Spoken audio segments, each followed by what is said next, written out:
Merci, Monsieur le Président. Madame la ministre, le programme d'adaptation à domicile, ça, c'est un élément qui a été annoncé dans le budget. Il y a eu des sommes supplémentaires qui ont été ajoutées. Je pense que c'est autour de 30 millions, exactement 30 millions, dont 22,5 millions cette année. Le programme était suspendu, dans le fond, depuis un bon moment. Et les demandes, il y avait des demandes en attente qui ont été reçues entre le programme est arrêté le 22 novembre 2024, mais les demandes ont continué à rentrer, si je comprends bien, jusqu'au 31 mars 2025. Et là, à ce moment-là, on a cessé de recevoir des demandes. Donc, depuis le 1er avril 2025, aucune nouvelle demande d'inscription n'a été acceptée. Il y avait combien de demandes qui étaient en attente au moment de l'arrêt du programme, donc le 1er avril ou le 31 mars 2025? Je peux se préciser pour les gens qui nous écoutent, là, il y a 3 volets au PAD. Donc, c'était le volet 1 et le volet 2 qui étaient suspendus parce que le volet 3 n'a jamais eu d'interruption là, sur la question des équipements spécialisés, la rénovation, etc. Là. La réparation, pardon, pas la rénovation, parce que ça sera un peu intense pour de l'équipement spécialisé. Mais donc, combien de demandes en attente au moment, dans les volets 1 et 2, au moment de l'arrêt du programme?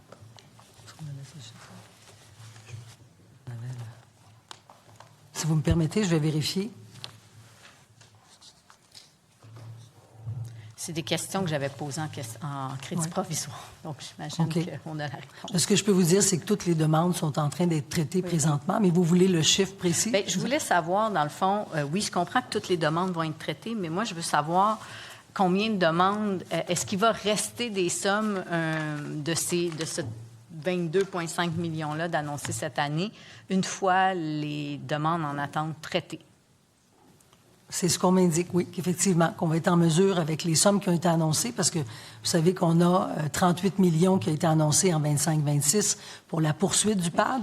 Ensuite, il y a eu 20 millions à la mise à jour économique et ensuite, cette année, 30 millions. Donc, le cumul des sommes, ça va nous permettre de faire les demandes qui ont été en attente et également les nouvelles demandes qu'on va recevoir. Oui. Donc, moi, ce que je veux savoir, c'est combien d'argent il va rester une fois les demandes en attente traitées. Mais ce que je peux vous dire, en tout cas, c'est que depuis le 1er avril, il n'y a aucune demande qui a été reçue, là. Bien, je le sais. Il est fermé depuis le 1er avril 2025. C'est normal qu'il n'y ait pas de demande. Je demande combien d'argent il restera des 22,5 millions annoncés pour cette année une fois les demandes en attente traitées. Mais vous comprenez que je ne peux pas répondre à cette question-là pour la raison suivante, c'est que finalement, les gens font des demandes cumulatives. Vous avez une subvention moyenne d'à peu près 33 000 pour les gens, là. Mais les gens peuvent à la fois demander dans le volet 1, dans le volet 2 ou dans le volet 3. Donc, la moyenne d'une subvention dans le volet 1, c'est 24 033 $. Dans le volet 2, c'est 21 423 et dans le volet 3, c'est 804 $. Alors, les gens peuvent cumuler 2 demandes dans des volets. Alors, je suis pas en mesure de vous dire, avec les demandes qui vont éventuellement rentrer, votre question est hypothétique, bref. Bien, donc on n'a pas l'assurance qu'il restera de l'argent pour de nouvelles demandes. On a toutes les sommes disponibles, Madame la députée, pour traiter les demandes. Traiter les demandes en attente. Mais moi, je parle des futures demandes. Je veux savoir combien de demandes on va accepter quand on va rouvrir le programme, si on le réouvre. Et j'ai posé cette question-là en crédit provisoire. Et la réponse que j'avais reçue, c'est il n'y en aura peut-être pas de somme. Il va encore rester un backlog là, ou des demandes en attente une fois les sommes du 22,5 millions passées. Là, j'entends que non, il resterait des sommes, mais je n'ai pas de montant. Donc, comment avoir l'assurance qu'il y aura vraiment des demandes qui vont pouvoir être traitées et de nouvelles demandes acceptées? Moi, ce que je peux vous dire pour l'instant, OK? Si on revient un peu en arrière, là. Depuis qu'on a commencé, moi, le dossier du PAD, c'est l'un des premiers dossiers que j'ai attaqué avec le projet de loi 20. C'est un programme qui est très important. Excusez-moi, je ne suis pas sûre de comprendre le lien entre le PAD et le projet de loi 20. Hein? Bien, en fait, c'est que c'est 2 dossiers qui sont primordiaux. Je suis en train de vous dire que c'est les 2 premiers dossiers sur lesquels je me suis attaquée. Parce que je pense que les gens qui ont des handicaps, quelconque soit-il, que ce soit un handicap physique, un handicap moteur, que ce soit visuel ou encore auditif, peu importe, là, les gens ont le droit d'avoir une qualité de vie à la hauteur de leurs aspirations, à la hauteur des projets qu'ils veulent faire de leur vie. C'est ça le but du PAD, vous le savez comme moi, là, ça permet aux gens de pouvoir vivre leur vie relativement normalement et d'assurer leur maintien à domicile. Alors, on y travaille présentement. Moi, je peux vous dire qu'on a l'intention de réouvrir le programme prochainement et il y aura des sous et on va pouvoir accepter les demandes jusqu'en mars 2027. Il y a 2 mois, on m'a répondu exactement la même chose. Sur le site de la SHQ, ce qu'on lit, c'est... Bien, j'apprécie la cohérence. À ce moment-là, c'est une bonne nouvelle. On est cohérent. Bien, c'est parce qu'on me dit toujours dans les prochaines semaines, mais les mois passent et c'est toujours dans les prochaines semaines. Et finalement, ils ne s'ouvrent toujours pas le programme. Donc, je comprends la cohérence, mais quand le temps passe, la réponse devrait changer, là. On devrait se rapprocher d'une date où le programme va ouvrir, là. Absolument. On se rapproche vraiment, vraiment beaucoup, Madame la députée. Et je profite de l'occasion pour vous dire que j'ai travaillé 1 an à l'Association des paraplégiques du Québec.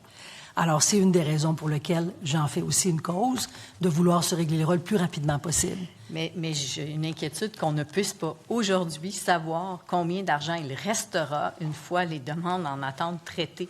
Alors, on n'a pas la certitude de combien de nouvelles demandes on pourra accepter. Lorsque le programme a été fermé, il rentrait 250 demandes par mois.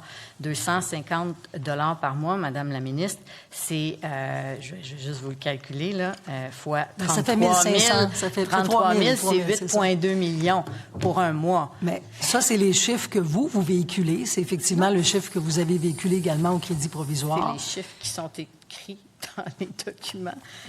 C'est pour l'année 2024-2025, avant l'interruption, il y avait 250 demandes par mois, comparativement à 216 demandes l'année précédente. C'est 8,2 millions en moyenne, vous avez mentionné vous-même, le 33 000 $, là, c'est pas moi qui le dis, des demandes. Donc, à 8,2 millions, soyons réalistes, là. Il n'y en aura pas on va accepter des demandes pendant un mois, puis on va fermer le programme, là. En moyenne, il y a 1200 demandes par année. Et ce que je vous dis, c'est que les sommes disponibles vont nous permettre de traiter les demandes qui ont été reçues avant le 1er avril 2025 et les nouvelles. La moyenne, est-ce que vous parlez de la moyenne de la dernière année que le programme a été ouvert, 2024-2025? Il y avait 1500 demandes seulement en 2024-2025? 1200. Dans toute l'année, il y a eu 1200 demandes? C'est en moyenne, c'est le chiffre qu'on a. Mais une moyenne sur plusieurs années, alors qu'il y en avait moins les années précédentes. La dernière année était l'année où il y en a eu le plus. Et le programme étant fermé depuis maintenant plus d'1 an, en fait, on peut s'attendre que quand il va réouvrir, il va y avoir beaucoup de demandes. Mais même à 1200 demandes par année, considérant qu'il y a toujours des demandes en attente qui n'ont pas été répondues, on est à 39,6 millions. Donc, c'est évident qu'on ne répondra pas à la demande. Est-ce que vous avez tenté de convaincre la première ministre d'utiliser son enveloppe de 250 millions pour ceux qui sont, comme vous l'avez dit, que c'est essentiel, les maintenir à domicile? Ça coûte moins cher pour l'État parce que sinon, ils doivent aller en CHSLD, puis ça coûte cher. Est-ce qu'on a tenté de faire cette représentation-là? Lorsqu'on regarde les chiffres, là, donc je suis ici, c'est un cahier que moi j'ai, mais que vous n'avez pas, excusez-moi. Mais bref, au niveau du volet 1, l'adaptation en 2022-2023, il y a eu 784 demandes. En 2023-2024, il y a eu 1118 demandes. En 2024-2025, il y a 1090 demandes. Donc, dans les 3 cas, on est en bas du 1200 demandes. Et lorsqu'on regarde au niveau du remplacement, on parle de 31, 13 et 5. Alors, je vous répète ce que je vous ai dit. On a en moyenne 1200 demandes par année. Et avec les sommes qui nous sont allouées, avec les différents budgets, on va être en mesure de traiter les demandes qui étaient en arrérage et les nouvelles demandes que nous allons recevoir. Écoutez, si vous voulez des précisions supplémentaires, Madame la députée, je peux aussi passer la parole à un de mes collègues qui m'appuie. Il y a eu 36 millions d'ajoutés l'an dernier pour combler les demandes en attente et ça n'a pas été suffisant. Et il reste encore des sommes à ajouter pour traiter les demandes en attente. Donc, même si les chiffres que vous dites sont les vrais, là, puis ça ne correspond pas à ce que j'ai ici, mais Dans tous les cas, il manque encore de l'argent et clairement, quand le programme va s'ouvrir, maximum, 1 mois, on va le fermer parce que les demandes vont déborder, là. Ça sera au-delà de ce que le budget prévoit, là. C'est évident, là. À 22,5 millions, ça ne couvre pas les demandes qu'il va y avoir dans une année, là. Même pas la moitié d'une année, selon les chiffres que vous dites, là. On va s'assurer, Madame la députée, que ça soit suffisant. Bien, ça ne pourra pas être suffisant. Bien, si les sommes ne sont pas augmentées, ça ne pourra pas être suffisant, c'est évident, là. Il y a une question mathématique, là. Les chiffres ne mentent pas, là. Mais il y a aussi une question d'hypothétique, là. Il y a de la mathématique, mais il y a de l'hypothétique aussi, oui, là, dans ce que vous dites, là. Il y a une population vieillissante, hein, vous l'avez dit en parlant des normes de construction, donc vieillissante implique plus de demandes d'adaptation